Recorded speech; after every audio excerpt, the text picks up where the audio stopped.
दोस्तों नमस्कार। मैं मुरली मीणा आप सभी का अपने online platform Krishna classes Bundi में हार्दिक स्वागत और अभिनंदन करता हूं। और आज अपन शुरू करने जा रहे हैं कल की क्लास से आगे, जो मुख्यमंत्री और मंत्री परिषद को लेकर थी। अब अपन आज देखेंगे वर्तमान में राजस्थान की मंत्री परिषद। ठीक है, आज का अपना टॉपिक रहेगा वर्तमान में राजस्थान की मंत्री परिषद। कल अपन ने इससे जुड़े संवैधानिक प्रावधानों को देख लिया था। आज अपन इसके बारे में चर्चा करेंगे, क्या मंत्री परिषद है अभी राजस्थान की। ठीक है, तो अपन देखते हैं 1+14। ठीक है, उसके बाद में +4+5 बराबर 24। ठीक है, अब इसको ऐसे समझते हैं, 1+14 का मतलब है सीएम प्लस कैबिनेट मंत्री। यानी कि राजस्थान की जो वर्तमान मंत्री परिषद है उसमें एक मुख्यमंत्री और 14 कैबिनेट मंत्री है। ठीक है, इसके अलावा इस 4 का मतलब समझना है राज्य मंत्री, स्वतंत्र प्रभार। ये स्वतंत्र प्रभार वाले राज्य मंत्री है। उसके बाद में 5 की तरफ चले तो ये राज्य मंत्री है।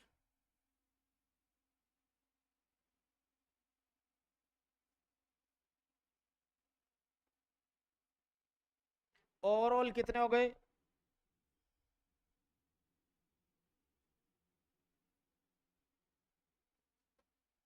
अभी है 24। वर्तमान में कितने हैं? 24 मंत्री है। जब इसका गठन हुआ था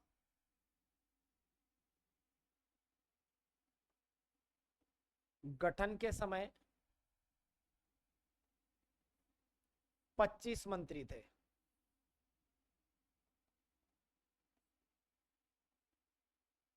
और एक कम हो गया इससे, तो ऐसा प्रथम बार हुआ है कि कम हुआ है।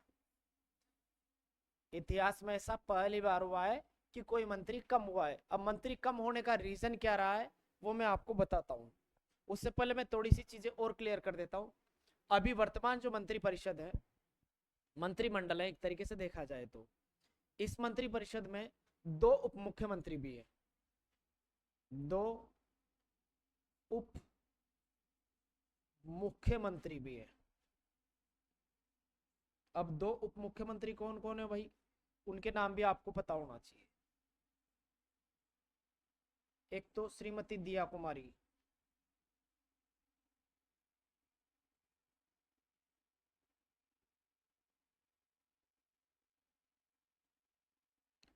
और दूसरे डॉक्टर प्रेमचंद बैरवा।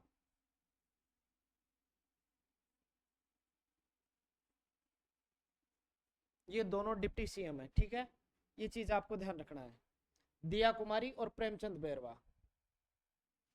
तो अब आपको क्या चीजें ध्यान रखनी है भाई? वर्तमान मंत्रिपरिषद में एक मुख्यमंत्री और 14 कैबिनेट मंत्री है, 4 राज्य मंत्री स्वतंत्र प्रभार है, 5 राज्य मंत्री हैं। टोटल मिलाकर के 24 हो गए। एट प्रेजेंट कितने रह गए? 24।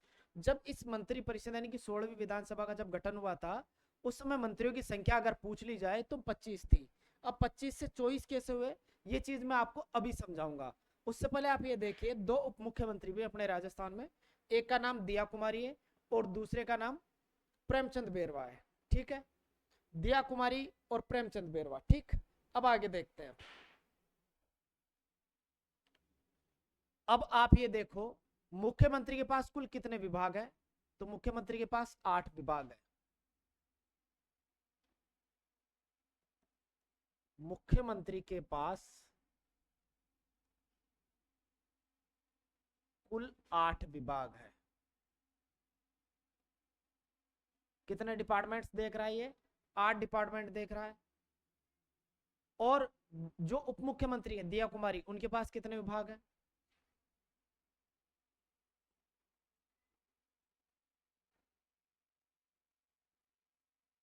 दिया कुमारी के पास 6 विभाग है।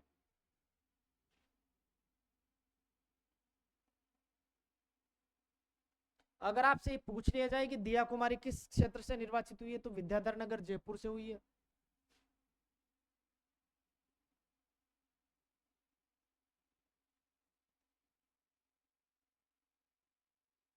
विद्याधर नगर जयपुर से इनका निर्वाचन हुआ है। प्रेमचंद बेरवा के पास कितने विभाग है भाई?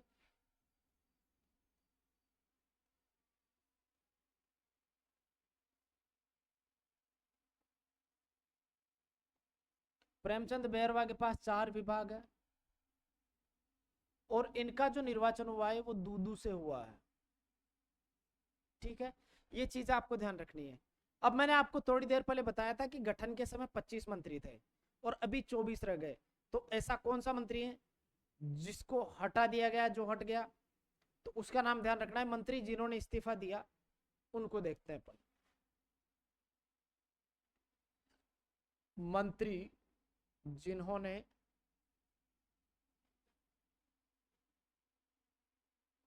इस्तीफा दिया उनका नाम है भाई सुरेंद्र पाल सिंह टीटी।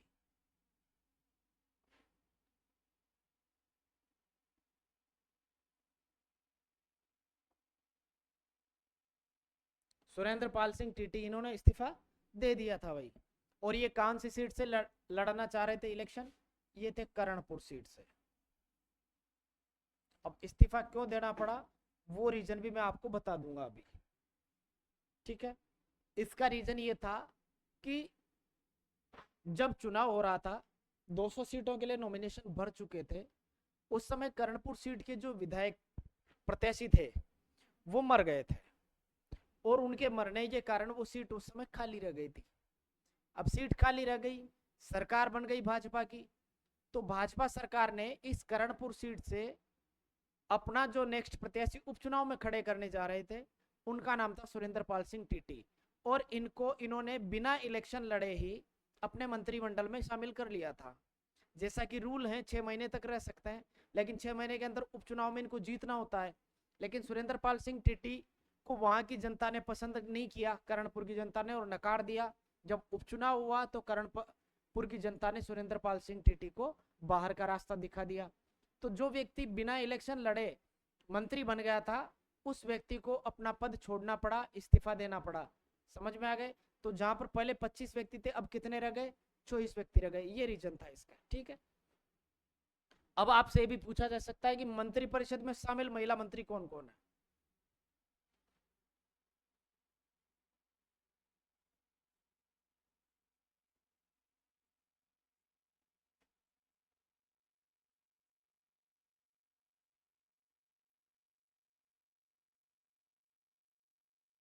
मंत्रिपरिषद में शामिल महिला मंत्री कौन कौन है? तो उनके नाम देखते हैं अपन। जैसा कि आपको क्लियर पता चल रहा होगा, एक तो दिया कुमारी हो गई खुद उप मुख्यमंत्री, और एक है मंजू बागमार।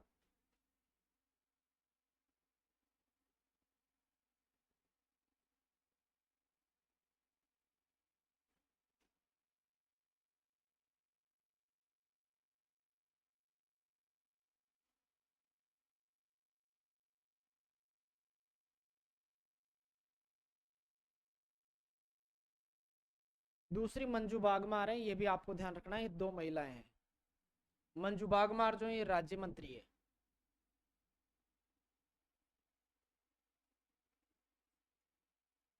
ठीक, तो ये चीजें आपको ध्यान रखनी है, ये फैक्ट आपको ध्यान रख के चलने हैं। और ये कौन सी सीट से लड़ती हैं इलेक्शन मंजू बागमार? तो ये जायल नागौर की एसटी सीट से विधायक है। कहां से है? जायल नागौर एसटी सीट से। ठीक, ये चीजें आपको इनके बारे में ध्यान रखनी है। तो कुल मुख्यमंत्री के पास कितने डिपार्टमेंट है? 6 विभाग है। दिया कुमारी के पास 6 विभाग है। कौन सी सीट से इलेक्ट हुए हैं? तो विद्याधर नगर जयपुर से। प्रेमचंद बेरवा के पास कितने विभाग है? 4 विभाग है। ले जाओ उन्हें साथ में। दूदू। और मंत्री जिन्होंने इस्तीफा दिया सुरेंद्र पाल सिंह टीटी हैं, जो कर्णपुर से लड़े थे और हार गए थे उपचुनाव में। और मंत्रिपरिषद में शामिल महिला मंत्री दो है, दिया कुमारी और मंजू बागमार। ठीक है, मंजू बागमार जो है जायल सीट से है, दिया कुमारी आप देख चुके विद्याधर नगर जयपुर से थी। अब आगे देखो भाई, वर्तमान जो मंत्रिपरिषद है उसमें उप मंत्री और संसदीय सचिवों की नियुक्ति नहीं की गई है, ये फैक्ट आपको ध्यान रखना है। वर्तमान मंत्री परिषद में उप मंत्री और संसदीय सचिवों की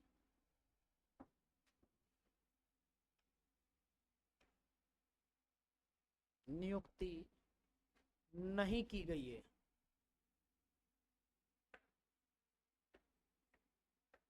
संसदीय सचिवों की नियुक्ति इसमें नहीं की गई है, ये ध्यान रखना है। अब संसदीय सचिव जो है इनको शामिल नहीं करने की एक समिति ने सिफारिश करी थी, राम नारायण बिश्नोई समिति। तो आपको ये ध्यान रखना है, नोट लगा के लिख लेना है। ये नोट परीक्षाओं में ऐसे कैसे ही छपते हैं, फिर उड़ा देते हैं बच्चों को। राम नारायण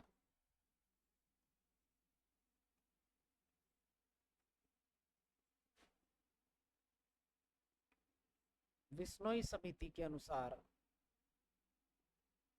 बिश्नोई समिति ने संसदीय सचिवों को 2008 में संसदीय सचिवों को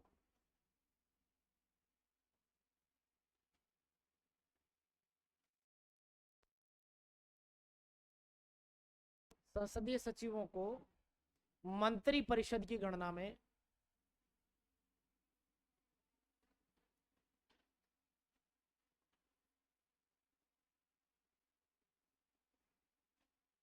शामिल नहीं करने की अनुशंसा की थी। तो आपको ध्यान रखना है, राम नारायण बिश्नोई समिति कब बनी थी? 2008 में। और इसने क्या सिफारिश करी थी कि संसदीय सचिवों को मंत्रिपरिषद की गणना में शामिल नहीं करना चाहिए। एक और नोट ध्यान रखना, नोट ये है कि भाई मंत्रियों के मध्य विभागों के बंटवारे मंत्रियों के मध्य विभागों के बंटवारे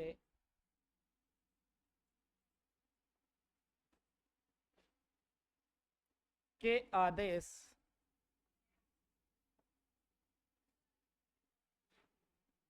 मंत्रिमंडलीय सचिवालय जारी करता है।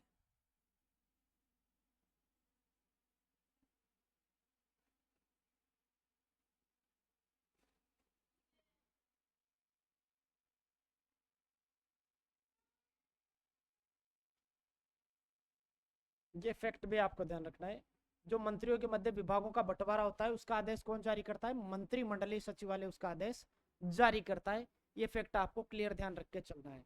जो ये नोट है ये परीक्षाओं में ऐसे कैसे छपते हैं, इसलिए आपको इन नोट के बारे में थोड़ा ध्यान रखना बहुत जरूरी हो जाता है।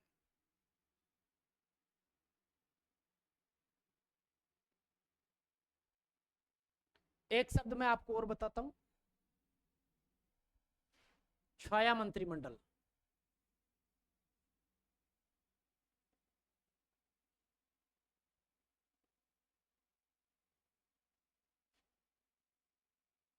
इसको शैडो कैबिनेट भी बोला जाता है।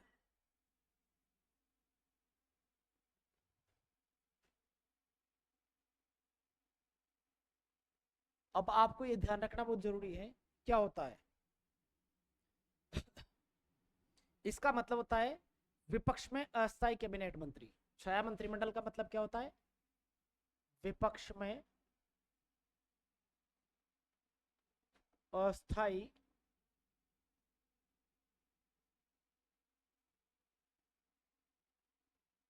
कैबिनेट मंत्री, ठीक है, उसको बोला जाता है शैडो मंत्रिमंडल या शैडो कैबिनेट, ठीक है। अब इसकी शुरुआत कब हुई थी? इसकी शुरुआत हुई थी भाई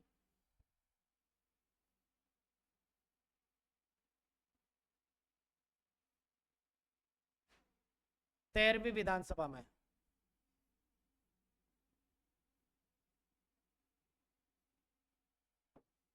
इस 13वीं विधानसभा में सीएम कौन थे? श्री अशोक गहलोत थे।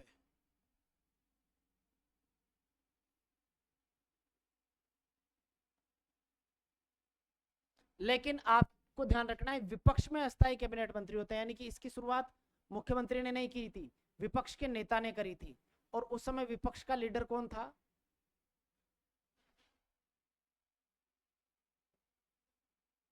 शुरुआत किसके द्वारा की गई थी? श्रीमती वसुंधरा राजे के द्वारा।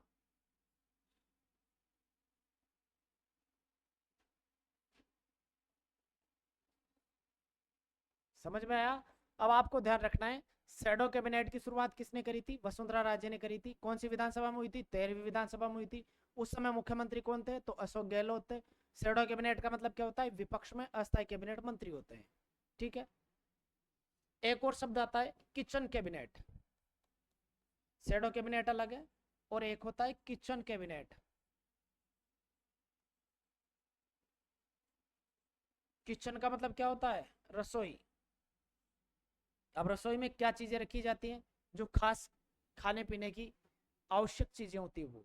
अब कैबिनेट तो आपने देखा होगा, राजस्थान के कैबिनेट में 8% कितने मंत्री हैं? 24। और कैबिनेट मंत्री कितने? 14।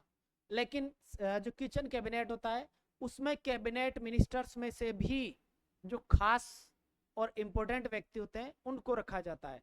तो इसमें किनको रखा जाता है? किचन कैबिनेट में रखा जाता है मुख्यमंत्री के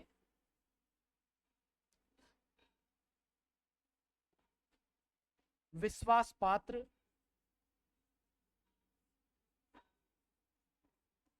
मंत्री। किचन कैबिनेट में कौन रहते हैं? मुख्यमंत्री के विश्वास पात्र व्यक्ति जो मंत्री होते हैं उनको रखा जाता है, ठीक है। अब आपको और भी चीजें थोड़ी सी ध्यान रखनी है, पहले मैं इसको एक बार वापस क्लियर कर देता हूँ। छाया मंत्रिमंडल यानी कि शैडो कैबिनेट शुरुआत कब हुई थी? 13वीं विधानसभा में। शैडो कैबिनेट का मतलब क्या होता है? विपक्ष में अस्थायी कैबिनेट मंत्री होते हैं। शुरुआत के समय सीएम कौन था? अशोक गहलोत था। और इसकी शुरुआत किसने करी थी? वसुंधरा राजे ने करी थी, जो विपक्ष में थी। एक किचन कैबिनेट शब्द आता है, तो इसमें कौन शामिल होते हैं? मुख्यमंत्री के विश्वास पात्र मंत्री इसमें शामिल होते हैं। अब आगे देखो भाई, एक नोट और बता देता हूं मैं आपको। संसदीय सचिवों की नियुक्ति पहली बार मोहनलाल सुखाड़िया द्वारा की गई थी।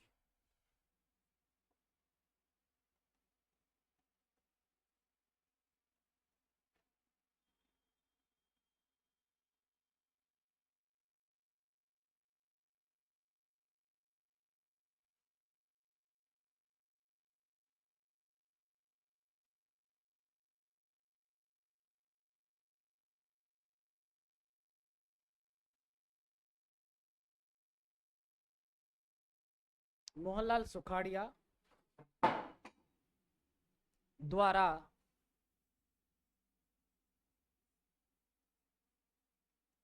चौथी विधानसभा में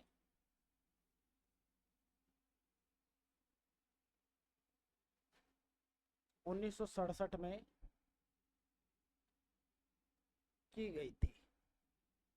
संसदीय सचिव की व्यवस्था की शुरुआत कब हुई थी? 1967 में चौथी विधानसभा में, ठीक है। अब अपन कुछ इंपॉर्टेंट अनुच्छेद है उनको थोड़ा सा देख लेते हैं। अब अपन पढ़ते हैं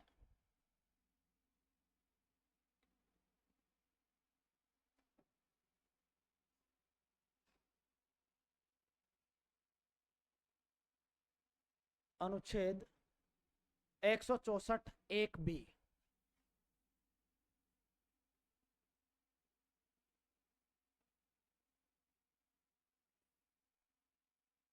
अब इस 164 एक बी में क्या विवरण मिलता है भाई? इसमें मिलता है कि एक एमएलए जो दल बदल के मामले में दोषी पाया गया हो, मंत्री बनने हेतु अयोग्य होगा। इसमें क्या लिखा हुआ है, एक एमएलए जो दल बदल के मामले में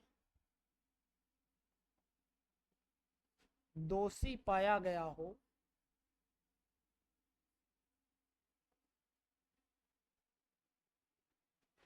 मंत्री बनने हेतु अयोग्य होगा।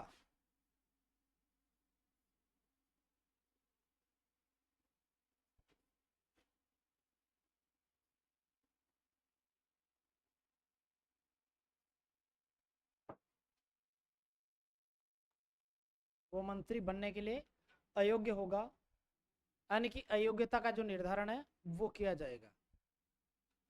इसमें ये ध्यान रखना है, अयोग्यता का निर्धारण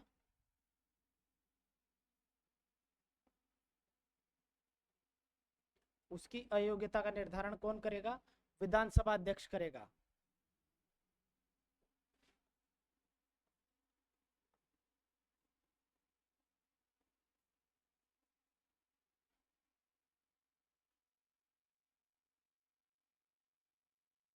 विधानसभा अध्यक्ष द्वारा अनुच्छेद 192(2) के तहत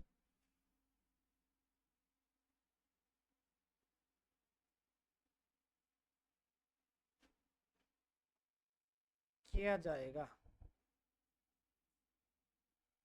ये चीज आपको ध्यान रखनी है। अनुच्छेद 164(1)(b) के अंदर क्या मिलता है, कोई भी एमएलए दल बदल का मामले में अगर दोषी पाया जाता है, दल बदल का मतलब क्या होता है, अगर अपनी पार्टी को छोड़ करके किसी अन्य पार्टी में शामिल हो जाता है, तो आपको ये रूल अच्छे से पता है कि एक व्यक्ति कभी भी अपनी पार्टी बदल करके दूसरी पार्टी में शामिल नहीं हो सकता। जब शामिल होता है तब 2/3 सदस्य उसके साथ एक साथ शामिल हो रहे हो। जैसे आपने कुछ दिनों पहले देखा, आम आदमी पार्टी के राघव चड्ढा जो राज्यसभा सांसद थे, अपने साथ 6 अन्य सांसदों को लेकर के बीजेपी में शामिल हो गए, तो उसको क्या माना जाएगा, नीट एंड क्लीन दल बदल माना जाएगा। उसमें किसी प्रकार की कोई कार्रवाई की संभावना नहीं बनती है और उनको अयोग्य घोषित नहीं किया जा सकता।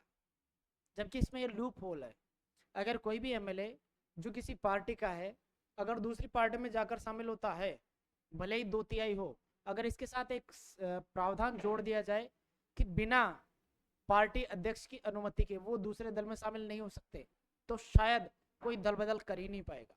इस बात की पूरी गारंटी है। अब आगे देखते हैं अनुच्छेद, अगला देखते हैं भाई, अनुच्छेद 164(2).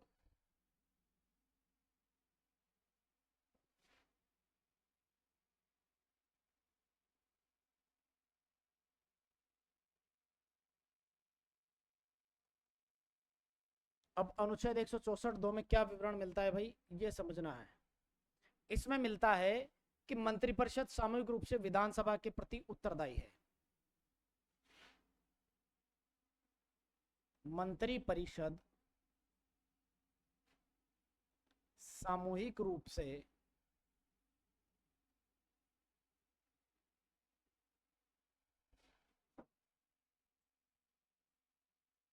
विधानसभा या निम्न सदन के प्रति उत्तरदायी है।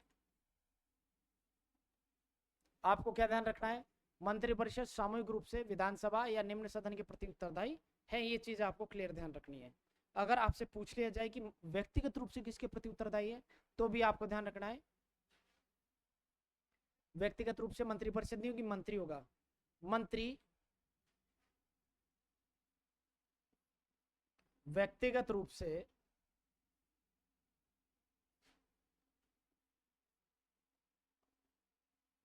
राज्यपाल के प्रति उत्तरदायी है।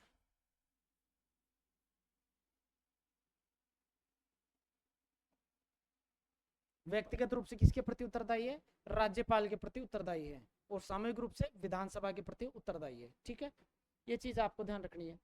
अब अपन चलते हैं अनुच्छेद 163 164(3) में चलते हैं।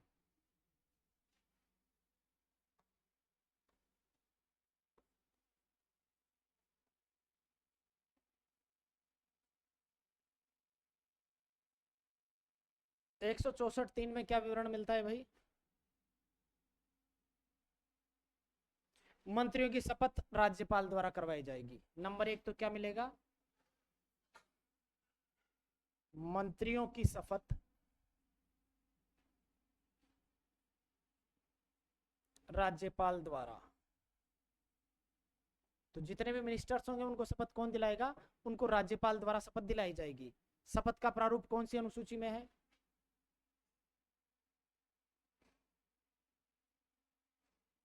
शपथ का प्रारूप 3री अनुसूची में मिलता है।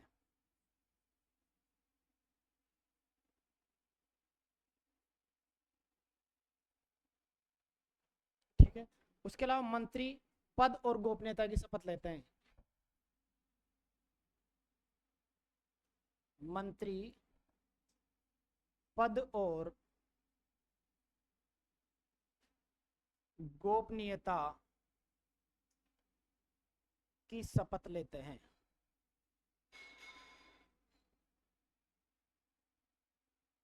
तो ये तीनों चीजें आपको 164(3) के अंदर ध्यान रखनी है। ठीक है, मंत्रियों की शपथ राज्यपाल द्वारा करवाई जाएगी। शपथ का प्रारूप 3री अनुसूची में मिलेगा। मंत्री पद और गोपनीयता की शपथ इसमें लेंगे। अब आगे देखो भाई, अनुच्छेद 164(4)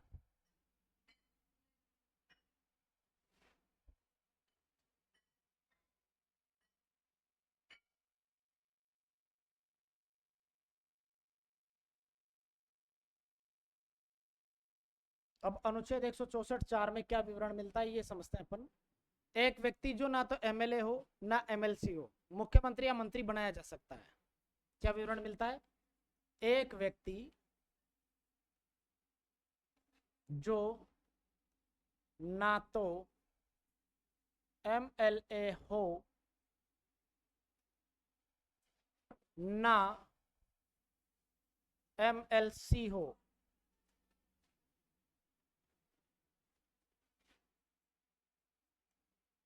उसे मुख्यमंत्री या मंत्री बनाया जा सकता है।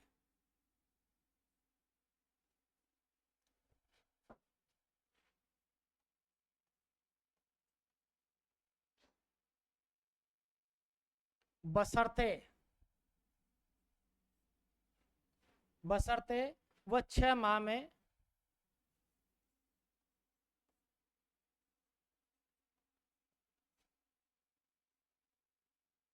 एमएलए या एमएलसी चुना जाए। ठीक है, इसके लिए न्यूनतम उम्र भी है।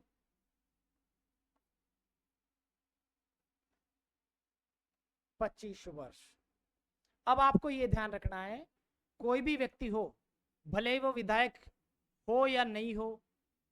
एमएलए का मतलब क्या होगा? विधानसभा का सदस्य। एमएलसी का मतलब होता है विधान परिषद का सदस्य। यानी कि अगर कोई व्यक्ति विधानसभा या विधान परिषद का सदस्य नहीं भी है, विधायक नहीं है, तो उस व्यक्ति को भी मुख्यमंत्री या मंत्री बनाया जा सकता है। लेकिन उसके लिए कंडीशन है कि उसको आने वाले 6 महीने के अंदर एमएलए का या एमएलसी का जो इलेक्शन होगा, जिसको आप उपचुनाव बोलते हैं, उसको जीतना पड़ेगा। और न्यूनतम उम्र क्या रखी गई है उसके लिए? 25 वर्ष रखी गई है, क्योंकि एमएलए बनने के लिए न्यूनतम उम्र कितनी होती है? 25 साल होती है। एमएलसी बनने के लिए न्यूनतम उम्र कितनी होती है? वो 30 साल होती है। ठीक है, ये था 164(4). अब अपन पढ़ते हैं 164(5).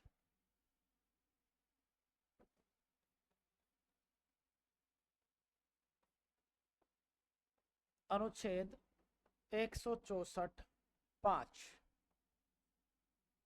अब इसमें क्या खास चीज है वो आप समझना। इसमें आती है मंत्रियों की वेतन भत्ते।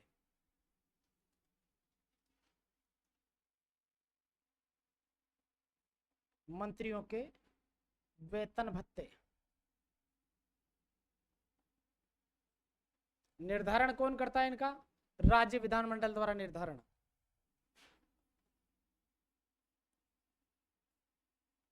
राज्य विधान मंडल द्वारा निर्धारण। राज्य विधानमंडल इसको निर्धारित करता है, ठीक है। और दूसरी अनुसूची के अंदर इसका विवरण मिलता है।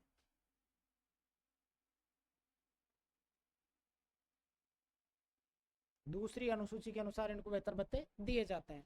अब किसको कितना वेतन मिलता है वो भी आप समझ लेना। मुख्यमंत्री, मुख्यमंत्री का वेतन होता है 75,000 रुपया, ठीक है। उसके बाद में चलते हैं अपन उप मुख्यमंत्री।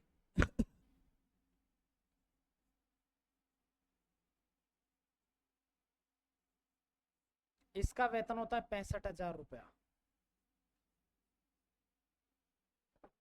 इसके अलावा कैबिनेट मंत्री,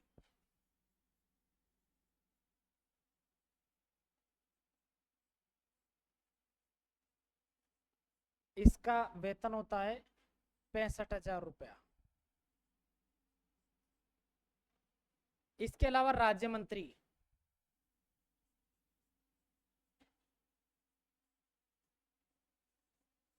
इसका वेतन होता है 62,000 रुपया। और उप मंत्री,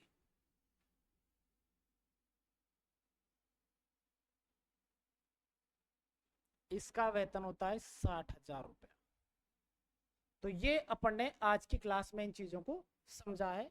इससे अगली जो क्लास होगी उसके अंदर अपन आगे के इसी टॉपिक को आगे बढ़ाएंगे और जानेंगे मुख्यमंत्री के बारे में काफी विस्तार में, ठीक है। ये अपन ने सामान्य जानकारी करी है मुख्यमंत्री और मंत्रिपरिषद के बारे में। अब मुख्यमंत्री को काफी अलग तरीके से इसको समझने की अपन कोशिश करेंगे, तो आप इसको नोट डाउन कर लीजिएगा, समझने की कोशिश करना। वेतन तो सिर्फ ये दिखावे के लिए है, उनको करोड़ों रुपए मिलता है अपनी जेबें भरने के लिए, घर भरने के लिए, ठीक है। जय हिंद, धन्यवाद।